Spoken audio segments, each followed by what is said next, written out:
Hi friends, எல்லோருக்கும் வணக்கம். இன்றைக்கி நம்ம என்ன செய்ய போகிறோன்னா மீன் மேக்கர் சில்லி தாங்க. அது எப்படி செய்யலான்னு வாங்க பார்க்கலாம்.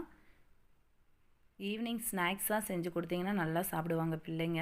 இப்போது மீன் மேக்கர் தேவையான அளவு எடுத்துக்கிட்டு 20 நிமிஷம் சுடு தண்ணியில் போட்டு கொதிக்க வச்சு தண்ணியெல்லாம் வடிகட்டி ஒரு பிளேட்டில் எடுத்து வச்சுருக்கேன். இப்போது மசாலா ரெடி பண்ணிக்கலாம். தேவையான அளவுக்கு உப்பு, தேவையான அளவுக்கு இஞ்சி பூண்டு paste, chicken 65 masala, crispy masala, cornflour மாவு போட்டு பிசைஞ்சிக்கலாம். இது இல்லாதவங்க கடல மாவும் கார்ன்ஃப்ளவர் மாவு கூட போட்டு பிசைஞ்சிக்கலாம். இப்போ பிசைஞ்சதில் கொஞ்சம் ஆயில் சேர்த்து பிசைஞ்சிக்கலாம்.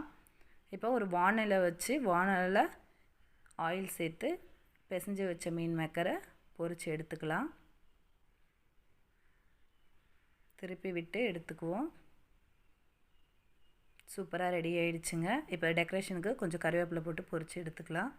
இதே மாதிரி நீங்களும் செஞ்சு பார்த்து கமெண்ட்டில் சொல்லுங்கள். வீடியோ பிடிச்சிருந்தா லைக் கமெண்ட் பண்ணுங்கள். Okay, by.